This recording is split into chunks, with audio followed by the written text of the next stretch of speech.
하나님의 선한 판단을 믿습니다. 하나님이 판단하시고 하나님이 움직이시며 우리를 이끄실 줄로 믿습니다. 그 선한 판단을 믿고 쫓아가는 우리 되게 하여 주옵시고 진행되는 모든 시간들, 과정들 그 모든 것이 선하다 그리고 선했다라고 말할 수 있는 우리 되게 하여 주시옵소서. 그러기 위해서는 더욱더 하나님 앞에 깊이 동참하며 하나님의 뜻을 분별해야 될 것이고 그러려면 하나님의 마음에 합한 마음을 우리 마음에 품어야 될 텐데 하나님의 뜻을 온전히 분별하고 그 마음을 가질 수 있도록 오늘 이 시간 정화시켜 주시고 회복시켜 주시사 주님이 원하시는 그 뜻과 그 마음에 합하게 살아가는 우리 되게 하여 주시옵소서. 이제 걸음걸음 다림목교회 이전이 하나하나 준비되어 가고 있습니다. 하나님 이 모든 과정이 순전하게 하여 주시고 단 사랑하는 우리 성도들에게 꼭 필요한 더욱더 필요한 것은 하나님 보시기에 합당한 모습으로 시작되고 마무리되게 하여 주시옵소서. 감사합니다. 이를 위해서 기도하는 자들 물질로 또한 마음으로 함께 동참하는 모든 이들과 함께 하여 주시고 선하신 하나님의 결과물을 우리의 눈으로 보게 하여 주시옵소서. 감사합니다. 고마우신 예수님 이름으로 기도드렸습니다. 아멘. 아멘. 시편 94편 말씀 함께 봅니다. 시편 94편 1절에서 23절까지인데요. 11절까지만 보면 좋겠네요. 오늘 본문이 기니까 1절에서 11절까지만 볼 거고 오늘은 우리 그 인테리어 공사하시는 사장님 만나기로 했어요. 그래서 오늘 최종 계약하고 이제 오늘부터 본격적으로 큰 일정 짜서 이제 시작할 것 같습니다. 그래서 이번 주에 철거 공사 그리고 다음 주부터 설비 공사 들어가는데 모든 여정 가운데 함께 해달라고 꼭 기도해 주시기 부탁드립니다. 1절에서 11절까지 같이 한 목소리로 읽겠습니다. 여호와여 복수하시는 하나님이여 복수하시는 하나님이여 빛을 비추어 주소서. 세계를 심판하시는 주여 일어나사 교만한 자들에게 마땅한 벌을 주소서. 여호와여 악인이 언제까지 개가를 부르리이까. 그들이 마구 짓거리며 오만하게 떠들며 죄악을 행하는 자들이 다 자만하나이다. 여호와여 그들이 주의 백성을 짓밟으며 주의 소유를 곤고하게 하며 과부와 나그네를 죽이며 고아들을 살해하며 말하기를 여호와가 보지 못하며 야곱의 하나님이 알아차리지 못하리라 하나이다. 백성 중에 어리석은 자들아 너희는 생각하라. 무지한 자들아 너희가 언제나 지혜로울까. 귀를 지으신 이가 듣지 아니하시랴. 눈을 만드신 이가 보지 아니하시랴. 뭇 백성을 징벌하시는 이 곧 지식으로 사람을 교훈하시는 이가 징벌하지 아니하시랴. 여호와께서는 사람의 생각에 허무함을 아시느니라. 아멘. 사실은 주제가 되는 구절이 11절이라고 저는 깨달아져서 11절까지만 읽었고요.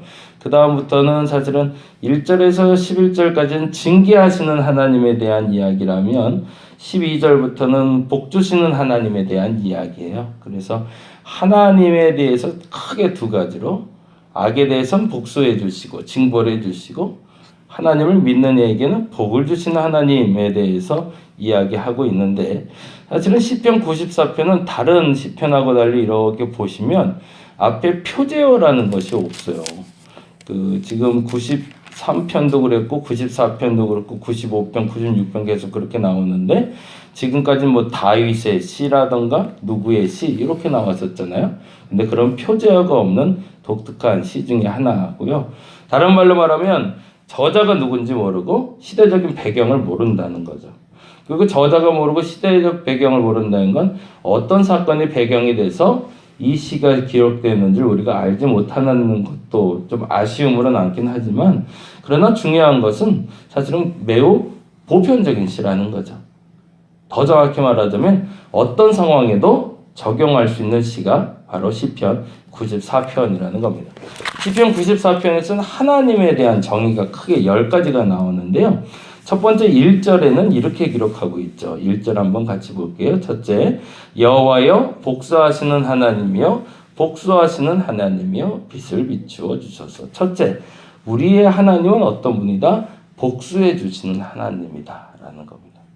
복수에 동그라미를 좀 해놓으시면 좋을 것 같아요. 하나님의 성품에 대해서 이야기할 때도 있지만 하나님의 행위에 대해서 말하며 하나님을 정의하기도 하는데, 첫째는 하나님은 복수해 주시는 하나님. 다른 말로 말하자면 애들 많이 보는 영화로 어벤져스라는 영화가 많이 유행했었잖아요. 그 어벤져스라는 단어가 이 복수라는 단어가 되는데, 무엇인가에 대해서 잘못을 징계해 주는 하나님이라는 뜻이죠. 그래서 조금 더 구체적으로 이렇게 나갑니다. 2절을 이렇게 돼 있죠. 2절 읽어볼까요? 세계를 심판하시는 주여 일어나사 교만한 자들에게 마땅한 벌을 주소서. 어떤 하나님일까요? 심판하는 하나님. 네, 2절에 심판. 복수하시고 심판하시는 하나님. 그러면 단지 복수와 심판의 기준은 어디에 있는 걸까? 절대적으로 하나님께 있겠죠, 물론. 근데 그 절대적으로 하나님께 있겠지만 그 판단의 기준을 하나님은 매우 주관적으로 하시기도 하지만 보편적으로 앞서 말씀드린 대로 누구에게나 적용할 수 있는 기준을 가지고 복수하시고 심판하신다는 것을 9절에서 다음과 같이 이야기하고 있습니다. 9절 볼까요? 9절 읽어봅니다. 귀를 지으신 이가 듣지 아니하시랴 눈을 만드신 이가 보지 아니하시랴. 거기다가 듣지와 보지 두 가지의 동그라미를 좀 할게요. 그건 뭘까요? 이 말이 참 재밌는 건데요. 하나님은 듣고 본다는 거거든요. 근데 무엇을 듣고 무엇을 보시는 걸까요? 거기에 주어가 되는 것은 바로 사람입니다. 우리의 환경을 들으시고 환경을 보시는 분이 아니라 우리의 중심을 들으시고 우리의 중심을 지켜보는 하나님. 그 하나님이 복수하시고 심판하신다는 거죠. 그러면 내가 하나님의 복수와 하나님의 심판대를 벗어나기 위해서 해야 될 일은 뭘까요? 내가 말하는 것과 내가 행동하는 것이 하나님 마음에 합해야 되겠죠. 나도 모르게 터져 나온 그 말과 행했던 그 행위가 하나님의 복수의 칼과 심판의 잣대 위에서 휘둘림을 당할 수가 있다는 거죠. 왜? 하나님의 기준에 부합하지 아니하면. 그래서 구체적으로는 10절에 이렇게 얘기합니다. 10절 같이 또 볼게요. 10절 뭇 백성을 징벌하시는 이 곧 지식으로 사람을 교훈하시는 이가 징벌하지 아니하시라. 이 말이 참 재미있어요. 말이 맞는 것 같기도 하고 틀린 것 같아요. 여기는 징벌이라는 단어에 동그라미 해놓으시면 되는데요. 앞서 말한 대로 사람의 말을 듣고 행위를 보시면서 판단해 주시는 하나님이 때로는 복수와 심판의 칼을 갖다 대기도 하시지만 그 징계는 그 누구도 피해갈 수 없는 곧 뭇백성 모든 사람에게 통용되는 단어라는 거죠. 그런데 뭇백성을 징벌한다고도 말하면서 다음에 이렇게 얘기하고 계세요. 그냥 단지 징벌은 무엇인가 잘못하자마자 꽝 하고 때리시는 게 아니라 너 잘못해서 그래서 무조건 채찍을 드시는 게 아니라 그 다음에 이렇게 돼 있잖아요. 지식으로 사람을 교훈하신다고. 거기다가 줄을 한번 쳐놨으면 좋겠어요. 참 재미난 단어인데 하나님은 징계하시는데 징계하는 방법이 두 가지라는 거죠. 첫째는 직접 때리기도 하시지만 복수와 심판의 칼로 직접 징계하시고 대가를 치르게도 하신다는 뜻이겠죠. 대가를 치르게도 하시지만 지식으로 사람을 교훈해 주신다는 거죠. 그럼 무슨 말일까요? 돌아갈 기회를 제공해 주고 계시다는 얘기죠.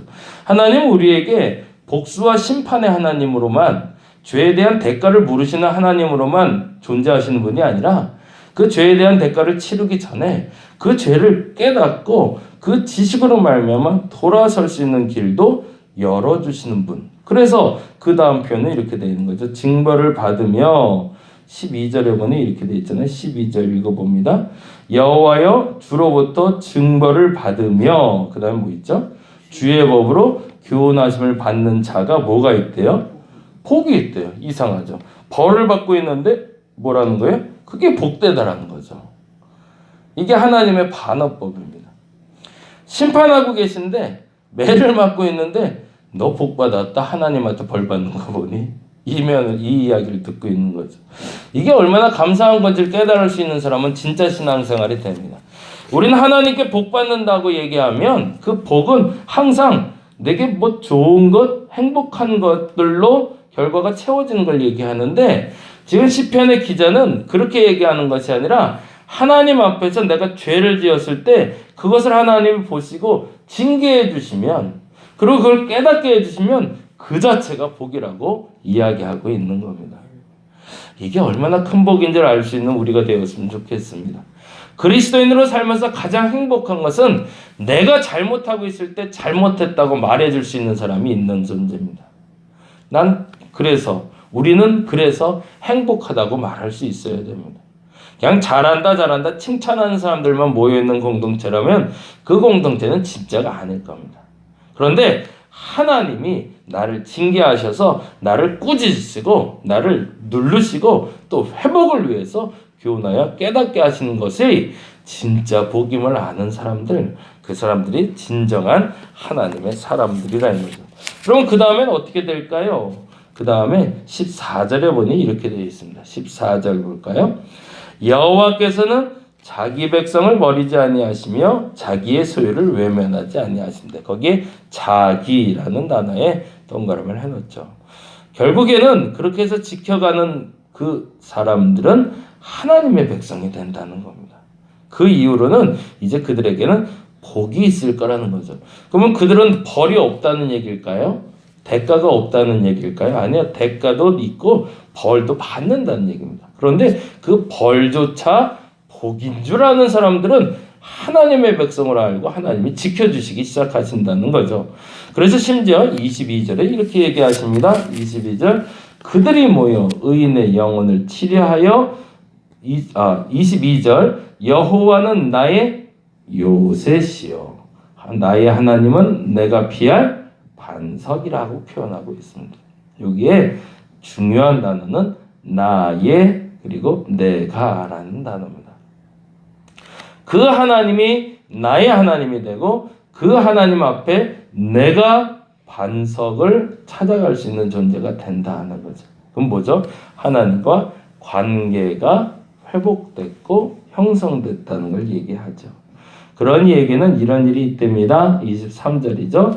그들의 죄악을 그들에게로 되돌리시며 그들의 악으로 말미암아 그들을 끊으시니 여호와 우리 하나님이 그들을 끊으시리로다. 전국에는 끊으시리로다라는 단어에 줄을 좀 쳐놓고 마무리하죠. 결국엔 이 모든 것을 이루시는 하나님께서 결국에 당신의 백성들이 벌을 받고 징계받아 돌아오면 그 백성을 나의 백성으로 하시고 요새와 반석이 되어주시지만 그 벌을 받는데 그것을 복으로 알지 못하는 사람들은 하나님이 끊어버리신다는 거죠. 그래서 11절이 중요한 단어가 됩니다. 11절 읽고 마무리할게요. 11절 읽어봅니다. 여호와께서는 사람의 생각이 허무함을 아신다. 그건 무슨 말일까요? 스스로가 판단하는 자의 생각이 허무하다는 거죠. 하나님께 벌 받고 있는데 내가 무슨 잘못을 했다고 나를 때리셔? 이딴 하나님이 어디 있어? 라고 이야기하며 하나님과 반발하고 자기가 벌 받아야 될 것들을 벌 받지 못하고 그리고 핑계대는 사람들의 생각이 얼마나 허무한지를 하나님 아셔서 그들의 생각을 지우시기보다 그들을 끊으시고 하나님의 백성을 보호하시는데 하나님은 인도하고 계시다는 것, 그것이 오늘 시편의 가르침이 됩니다. 오늘은 그렇게 기도했으면 좋겠어요. 하나님, 내가 잘못할 때 때리시니 감사합니다. 내가 아플 때, 내가 힘들 때 내 곁에 있으니 감사합니다. 혼내시는 분이 있어서 진짜 감사합니다. 그 복을 아는 사람이 진짜 복을 누리는 사람인 줄 깨닫게 해달라고 기도하는 한날 되기를 간절히 바랍니다. 기도하겠습니다. 칭찬해주는 사람이 많은 것이 행복하다고 사람들은 얘기합니다. 그런데 사실은 칭찬도 칭찬이지만 잘못된 것을 알려주는 하나님을 만나는 사람이 진짜 행복한 사람입니다. 왜냐하면 그 잘못에서 벗어날 기회가 제공된 것이기 때문입니다. 잘못을 알려주는 하나님, 그리고 잘못을 깨닫게 하시는 하나님, 잘못에 징계하는 하나님이 나의 하나님이라 참 감사합니다. 그것이 진짜 복인지 아는 우리가 되게 하여 주시옵소서. 그 복을 아는 자가 진짜 하나님의 사람으로 살아가게 될 줄로 믿습니다. 악을 제거할 수 있는 용기 허락하여 주시고 벌받는 걸 감사하게 하시고 바르게 살아가 하나님은 나의 요새시고 나의 반석이라고 당당하게 고백할 수 있는 오늘 한 날 되게 하여 주시옵소서. 공사가 시작되기 전 기도로 먼저 쌓게 하시니 감사합니다. 모든 계약이 일어나기 전 우리가 기도로 하나 되게 하시니 감사합니다. 순적히 순전하게 하나님의 은혜 가운데 모든 과정이 진행되게 하여 주시옵소서. 감사합니다. 고마우신 예수님 이름으로 기도드렸습니다. 다 같이 기도하고 돌아가도록 하겠습니다.